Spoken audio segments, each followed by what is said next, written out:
Assalamualaikum warahmatullahi wabarakatuh.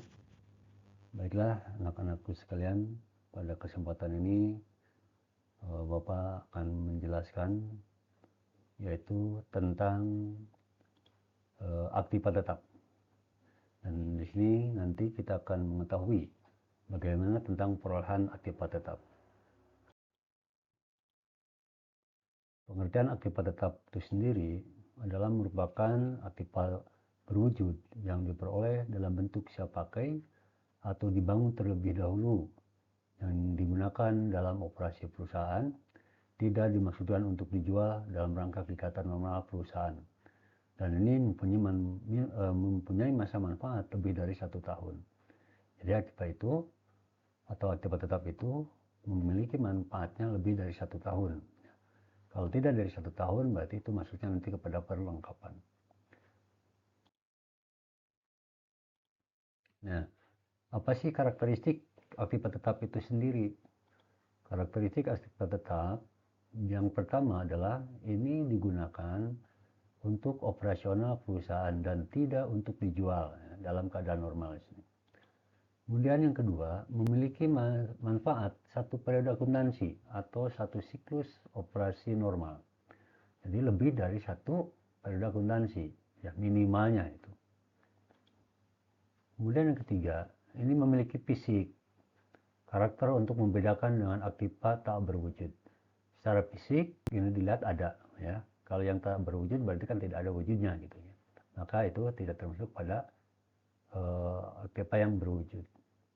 Tapi kalau di sini aktiva tetap itu adalah aktiva yang memiliki fisik, ya, yang dapat dilihat oleh kita. Kemudian yang keempat, ini mempunyai nilai material. Nah, apa sih nilai material itu? Nilai material itu adalah merupakan nilai yang secara hitungan itu dianggap cukup besar, ya. Secara hitungan, tapi tergantung dari perusahaan itu besar kecilnya. Nilai aktiva tetap itu tergantung dari perusahaan. Bisa kecil, bisa besar, karena tergantung perusahaan itu besar kecilnya perusahaan. Nah, bagaimana penilaian aktiva tetap? Dalam penilaian aktiva tetap, ini yang pertama aktiva tetap yang diperoleh dalam bentuk siap pakai.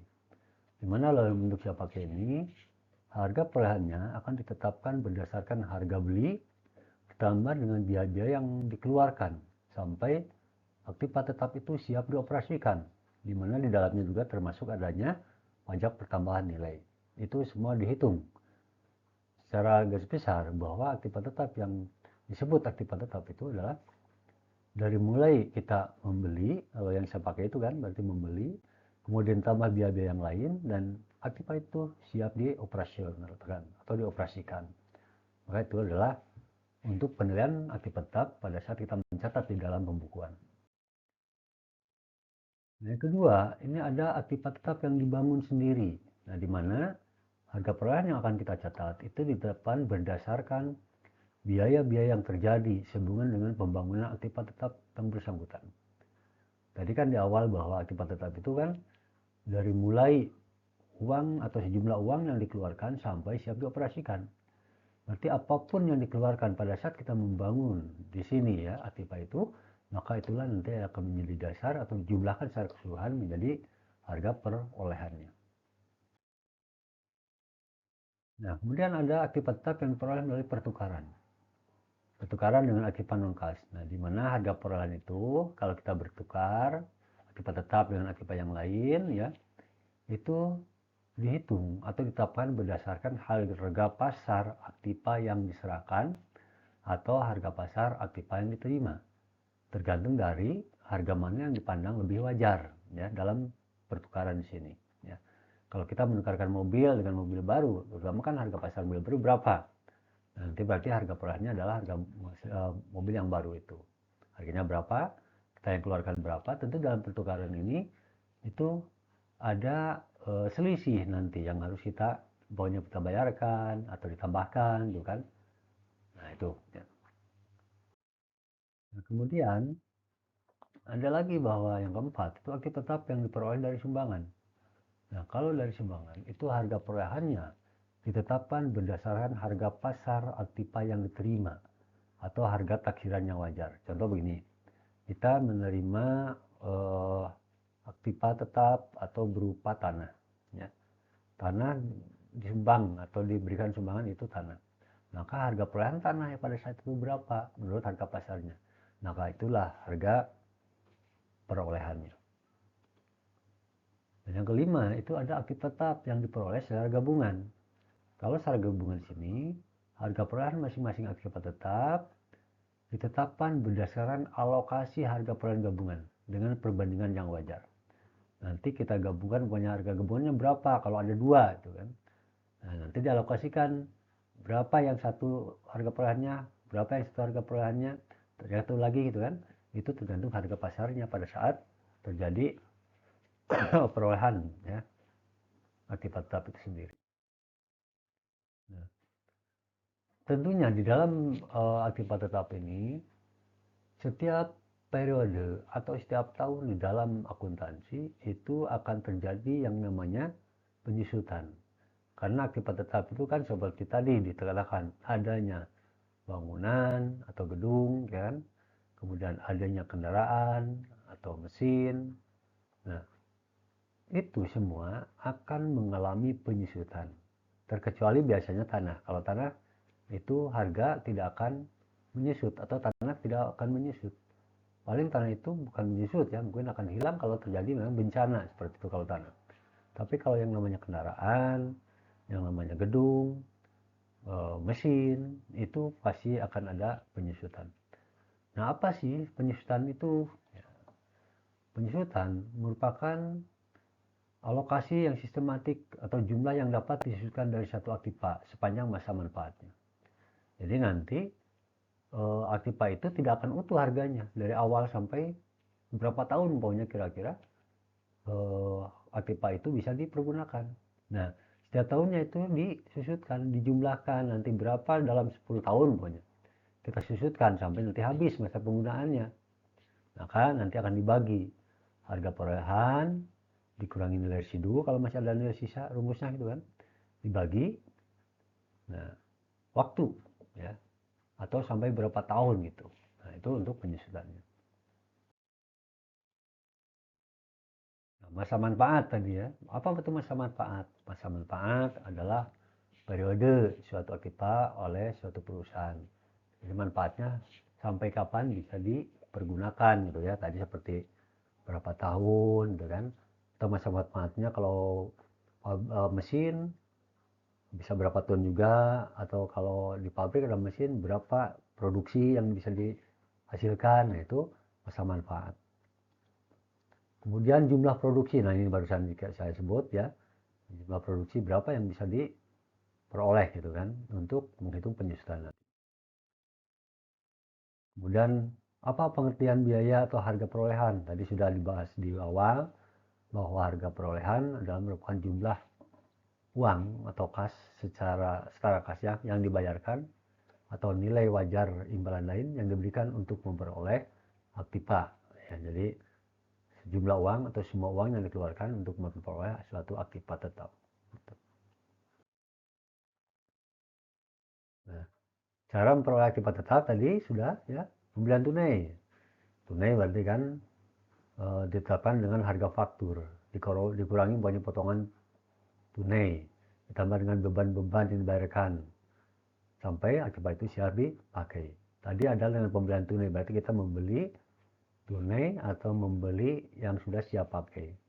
Sebagai contoh begini, PT Maju Jaya membeli aktiva tetap seharga pokoknya di sini 20 juta dengan beban angkut 500.000, maka jurnalnya adalah sebagai berikut.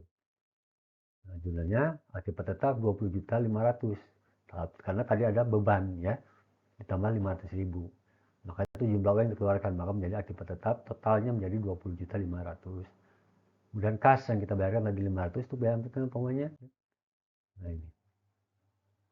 Kemudian pembelian secara kredit atau angsuran. Nah, kalau pembelian secara kredit, tentuan harga perolehan tadi adalah harga tunai ditambah dengan beban-beban yang dikeluarkan sampai aktiva tetap tersebut siap dipakai.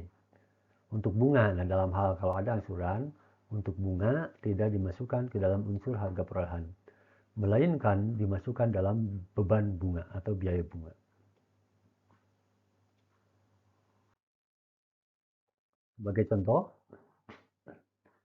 PT Kawan membeli mesin untuk produksi pakan ternak dengan kredit ya seharga 20 juta. Jadi harga pakan ternak itu dia membelinya 20 juta ya. Di mana harga tunai mesinnya hanya 18.500.000 kalau tunai. Kemudian dibayar beban angkut 40.000, beban pasang 30.000 dan beban percobaan 75.000. Nah, harga tunainya 18.500.000, harga secara kreditnya adalah 20 juta dan ditambah biaya-biaya yang lain. Maka perhitungannya, jurnal yang dibuat oleh PT Kawan adalah mesin pakan ternak ini 18 juta 645, dan ada beban bunga 1.500.000 ya. Kemudian hutang itu 20 juta yang terjadi. Kemudian kas. Kas ini adalah yang tadi dibayarkan untuk biaya-biaya tadi 145 ya. Nah, ini untuk jurnalnya apabila secara kredit.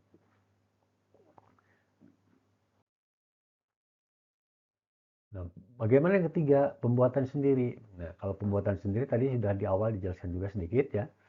Artinya biaya perolehan suatu aktiva yang dikonstruksi sendiri ditentukan dengan menggunakan prinsip yang sama.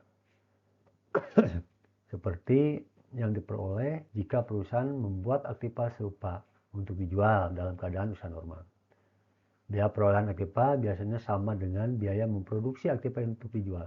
Jadi, perolehan aktiva tetap yang dibuat sendiri adalah seluruh beban yang dikeluarkan untuk membuat aktiva tetap sampai siap dioperasikan. Ya. Contoh begini, PT Cemara Hotel membuat kolam renang. Untuk melengkapi prasarana yang telah ada dengan beban-beban yang dikeluarkan sebagai berikut.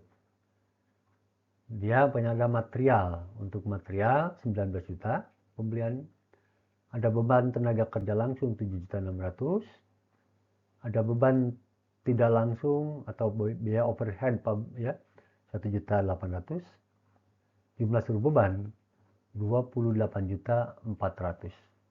Itu biaya yang dikeluarkan. Nah, jurnal yang dibuatkan oleh PT Cemara Hotel adalah material kita beli 19 juta debit, kemudian beban TKL atau tenaga kerja langsung 7.600.000 debit masih, beban tidak langsungnya 1.800.000 debit, dan di kreditnya adalah kas. Ini untuk mencatat pembelian material dan pembayaran upah dan beban. Nah, kemudian di sini pada saat proses tadi kan baru material ya. Maka di sini kolam renang dalam proses itu total tadi biaya yang dikeluarkan. Kemudian material 19 juta harus kekreditkan. Kemudian beban tenaga kerja langsung kekreditkan juga 7.600. Kemudian beban tak langsung 1.800. Nah, ini adalah untuk mencatat pada saat pengerjaan dan memproses pembuatan kolam renang. Ya. Kolam renang di debit muncul, material, beban tenaga kerja langsung, beban tak langsung. Itu kekreditkan, artinya sudah dipakai. Ini dicatat atau pada saat mencatat pemakaian material, pembayaran upah dan beban tak langsung dan lainnya. Nah, kemudian nanti kalau memang sudah beres, ya, maka di sini akan tercatat bukan kolam renang dalam proses lagi, tapi sudah menjadi kolam renang. Kolam renangnya kan sudah jadi, debitkan, ya, muncul 28.400. Kolam renang dalam proses 28.400 di kredit. Ini pada saat kolam renangnya sudah siap dipakai atau sudah selesai. Ini adalah contoh untuk aktiva tetap yang kita bangun sendiri. Nah, kemudian yang keempat, bagaimana kalau terjadi aktiva tetap dari pertukaran? Jika aktiva tetap diperoleh dari pertukaran, maka penentuan harga perolehan adalah berdasarkan harga pasar aktiva tetap tersebut. Contoh ini, PT Permata untuk memiliki tanah seluas 1000 meter persegi terletak di Jalan Kosmea 15 Malang dengan menukarkan 100 lembar saham. Nilai nominal sahamnya adalah 500. Sedangkan harga pasarnya 540, gitu kan? 100 lembar, pada satu lembar sahamnya 500. Tapi harga pasar pada saat pertukaran itu adalah 540. Nah, bagaimana kita menjurnalnya? Nah, dalam menjurnal tanah berarti harga tanah dengan menukarkan 100 lembar saham yang harga pasarnya adalah 540, maka harga tanah menjadi 54 juta. Kemudian di kredit adalah modal saham biasa. Modal saham biasa itu dicatatnya berdasarkan nominal saham pada saat pertukaran. Nah, kemudian selisihnya ini ada menjadi agio, ya, agio saham. Kenapa menjadi agio? Dan agio ini adalah merupakan sebuah keuntungan, ya. Kita mengeluarkan yang harga nominal saham 500.000, sedangkan yang kita terima adalah harga pasar dari tanah itu adalah 540, ya. Jadi ada agio saham sebesar 4 juta. Ini adalah untuk jurnalnya. Nah, pada saat pertukaran dengan 100 lembar saham dengan tanah. Nah, kemudian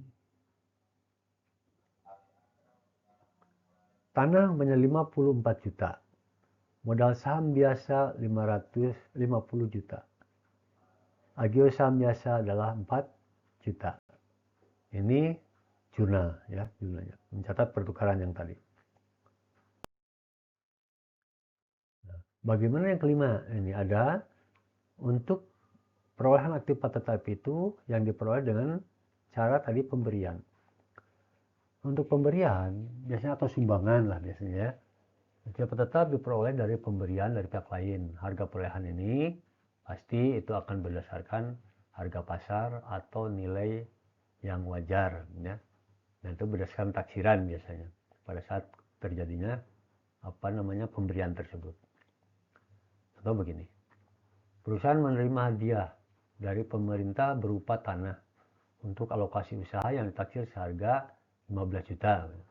Beban balik nama pematangan tanah itu 2 juta dibayar tunai. Jadi kita membayar tunai besar 2 juta. Dengan kita hanya menerima sumbangan atau dari pemerintah itu sebesar 15 juta. Bagaimana jurnalnya? Jurnalnya adalah tanah, ya, yang diterima. Nanti 17 juta. Kenapa jadi 17 juta? Karena itu ada tambahan, ya. Kemudian ada modal pemberian 15 juta dan ada kas 2 juta. Nah, jadi ini sebelah kredit, ya, modal pemberiannya. Itu tanah kenapa jadi 17 juta? Karena tadi ada biaya untuk surat-surat lah mungkin, ya. Dan di sini sebesar 2 juta. Maka tanah harga perolehannya menjadi 17 juta. Nah, jumlahnya adalah tanah 17 juta, modal pemberian 15 juta, kasihan ini apabila kita mencatat tadi penerimaan tersebut.